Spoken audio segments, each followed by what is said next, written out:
Hi everyone, welcome back to So Practical, So Fun. Today we're getting to know every single stitch on your Singer heavy duty machine. I'll be demonstrating this on the black 8832, but this video will work for any version you have as well as the 44S, the 4423, and the 6360. Basically, if your Singer has this dial, this video is for you. Okay, first things first, always raise your needle to the highest position before turning that dial. You don't want to bend your needle while it's shifting positions. For the stitches in this video, you'll be using the standard presser foot, and we're going to set the machine to the starting basic settings. Make sure that your tension dial is in the 3 to 5 range, and your needle position dial should be in the middle center position. So let's start with the 5 main utility or basic sewing stitches that you're going to use the most often. On the stitch length dial, you have this white section here, and you'll notice that you also have a S1 and an S2 option as well.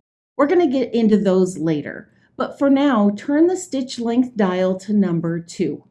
And because we're in this white area here, the stitches below will automatically sew the white option. On the stitch selector dial, we're going to consider the buttonhole as 0, and we're going to work our way clockwise. Make one turn so that we're on number 1, the straight stitch. The standard straight stitch is your bread and butter for joining 2 pieces of fabric together. You can control the length of the stitch by changing the number on this upper dial.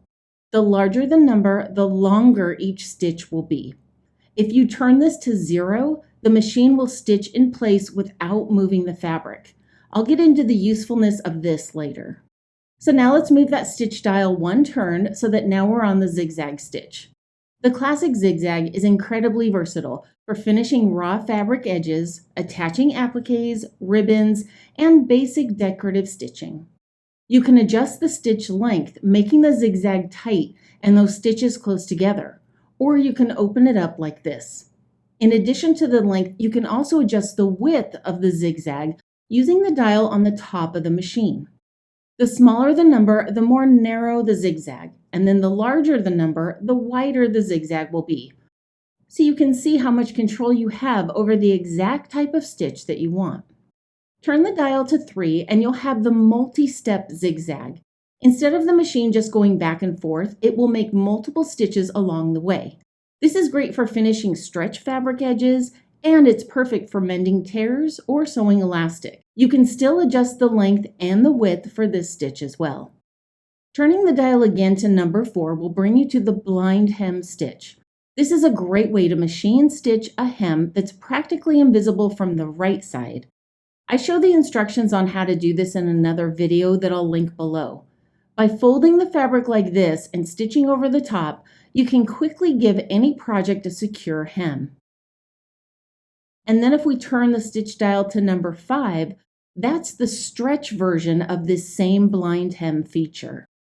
Now let's move on to the S1 option. And now that I'm in this feature, I do lose control of the stitch length.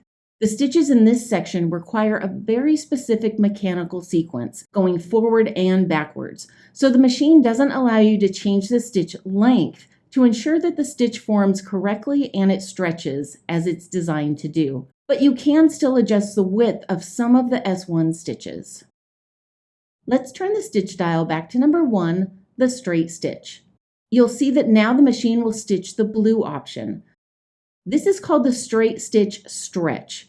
It actually sews 3 straight stitches in place before moving on to the next stitch.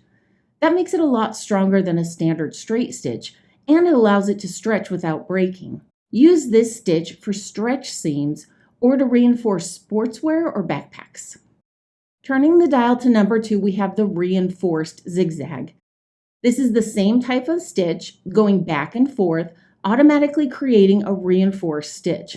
You can use this for decorative stitches or even sewing leather.